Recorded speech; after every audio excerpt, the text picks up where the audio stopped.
All right, guys, welcome back to Full Circle with Joyce. Into our next segment now.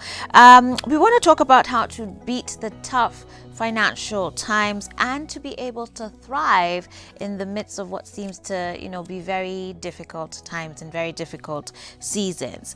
It is January. It is a month in which many people say it is the longest month of the year. It feels like it has 7 weeks for some.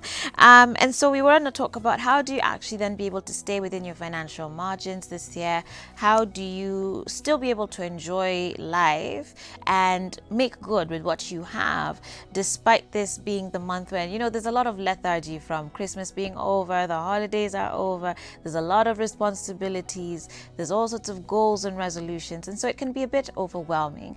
And so to help us navigate our way out of that here is Stella Chapniano, who's a financial consultant and corporate trainer. Karibu sana to the show. Thank you.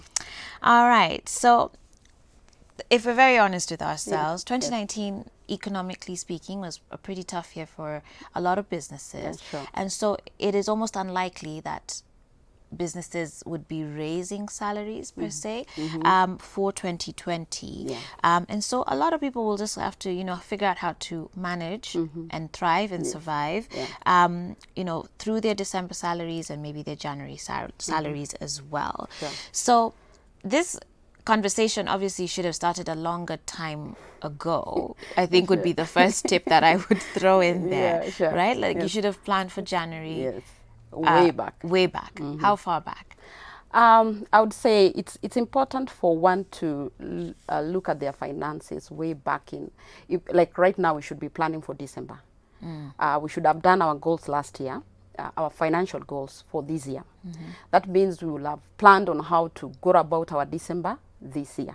So it starts very early. It starts in as early as January, depending on where you want to go again, because there are people who want to travel out of the country.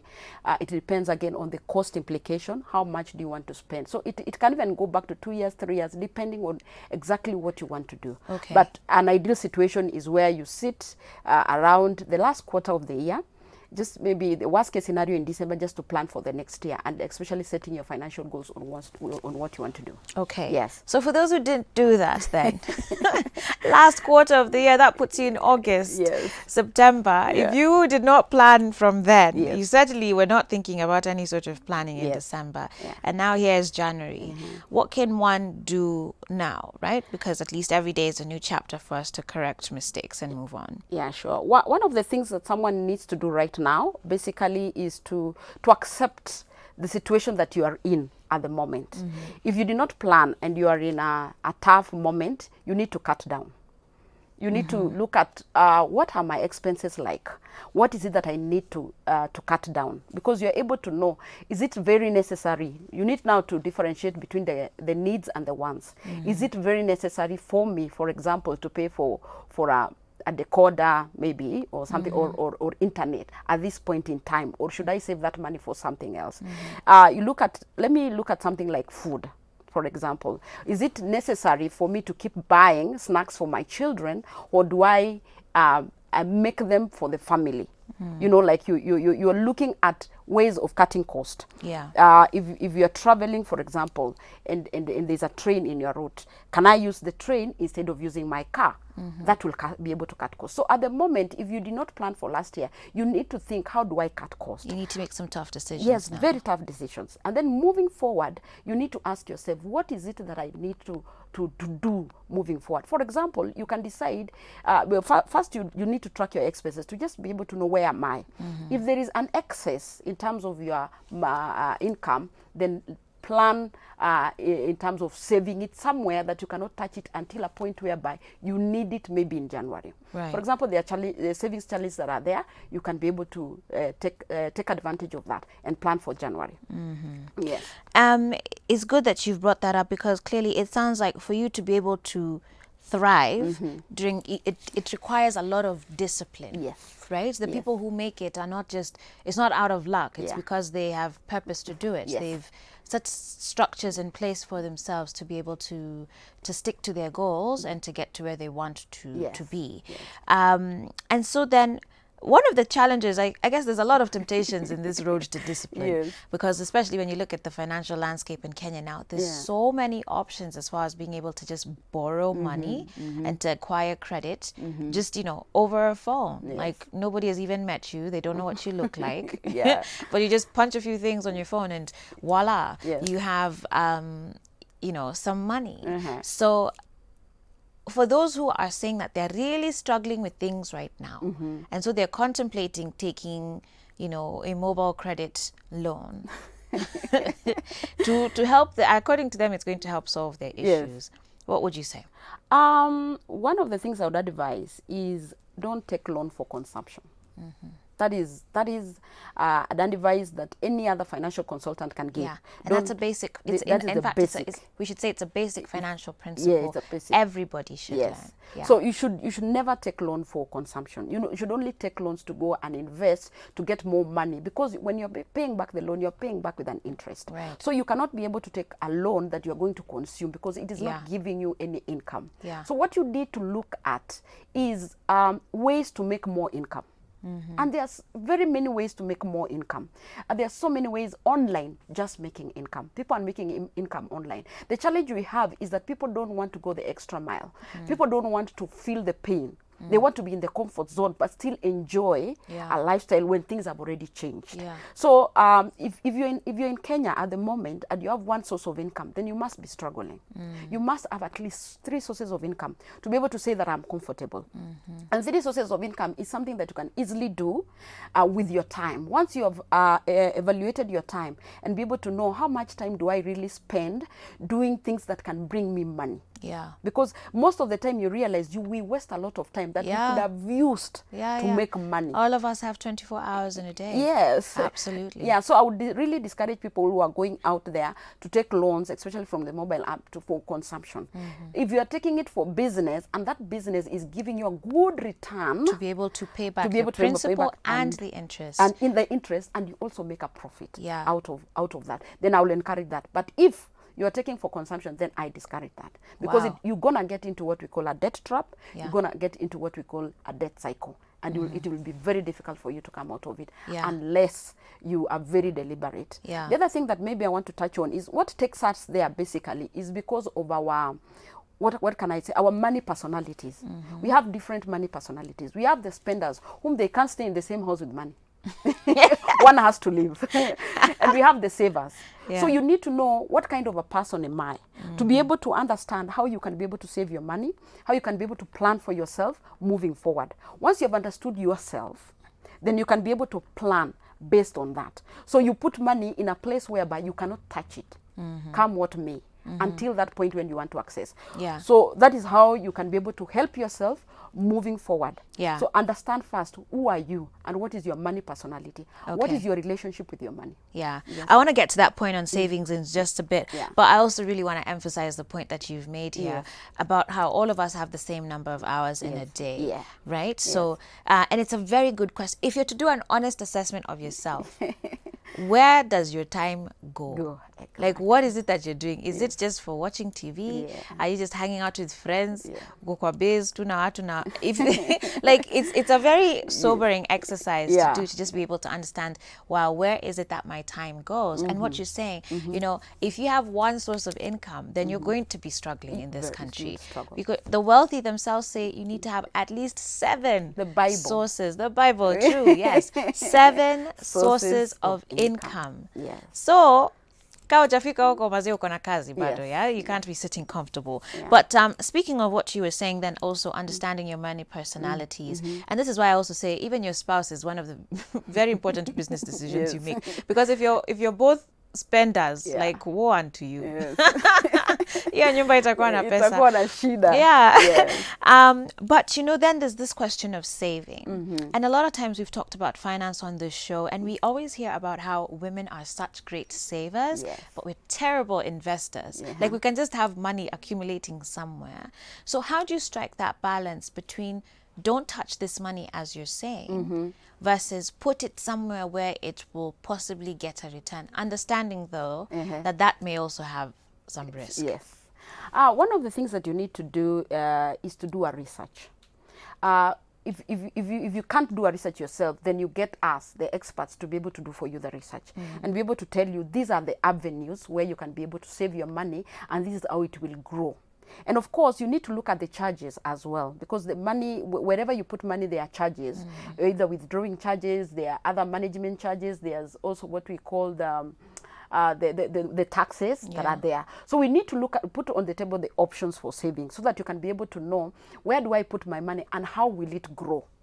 And then number two, you need to look at, okay, fine, I'm putting my money in this such a place. What is the safety like?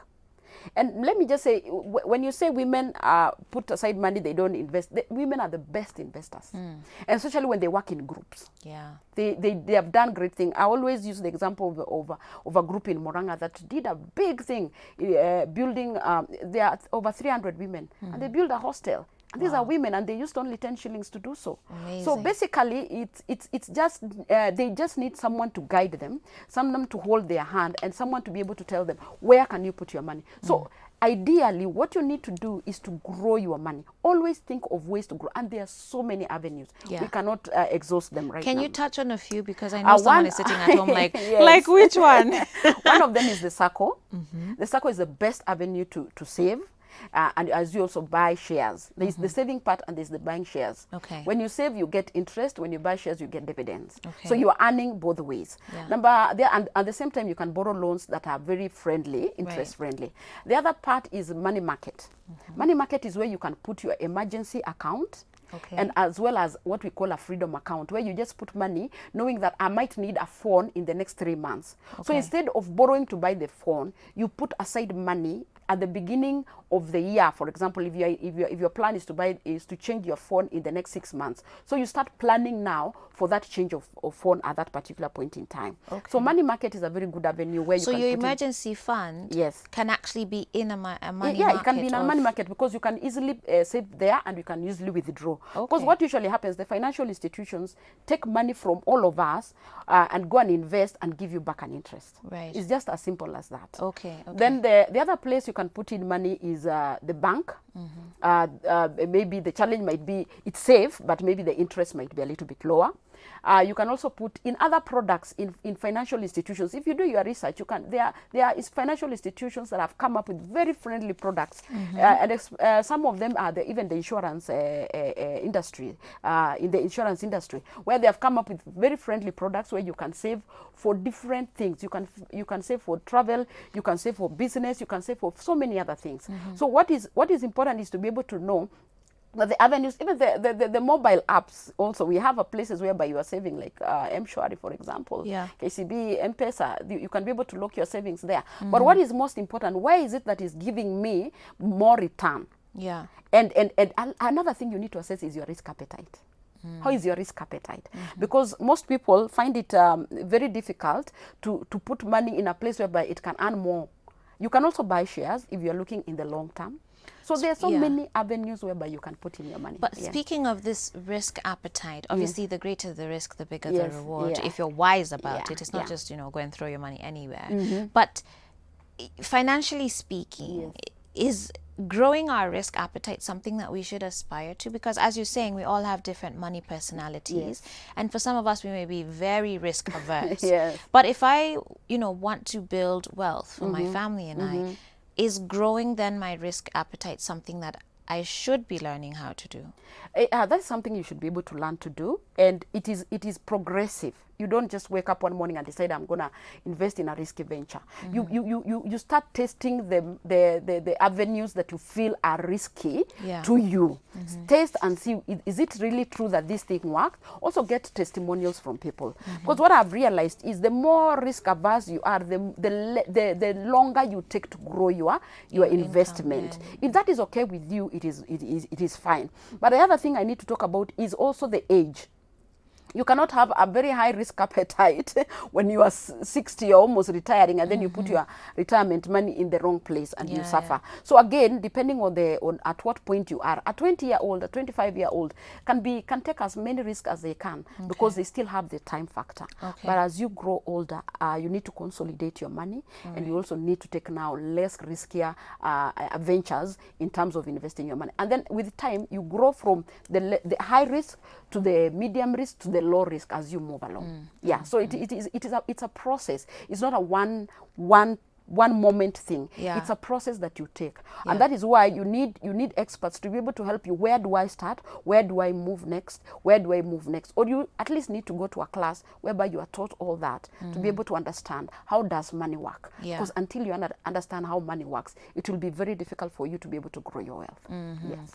Yeah. And what you've pointed about when you're younger is when you really should be paying attention to investments and trying to grow and establish yourself. It really it reminds me of a quote I shared the other day. I was just sharing that our future selves will thank us for working hard today. Yes. And so as a young person, like, don't waste your youth. Yes. Right? Like, Yes. make sure that you are surrounding yourself with the right people who are also investment minded, Yes. also future minded, Yes. so that you don't miss out on that window to be able to do these investments. Because like you're saying, when you're 50 and when you're 60, your work should be giving your grandchildren gifts and, just chilling. Yes. All right. So as we get ready to wrap up here, then what would you, I don't know if you have any sort of out of the box ideas that you would say, or just tips that would enable us to truly thrive this January? Because for so long, people have called this month January, right? Like, Yes. I think by December 28th, we started seeing the memes of cabbage trucks coming to Nairobi at Isasa Indio Diet, January. Yeah, sure. Basically, what I can say is you can choose to go against the trend. Choosing to go against the trend means you can decide to have your holidays at low seasons. Yeah. And in December, you decide to make money. Yeah. That's out of the box. You've still gotten a holiday. Yeah, you've and still you've gone not to the broken holiday. bank. Who said we must go on holiday in December?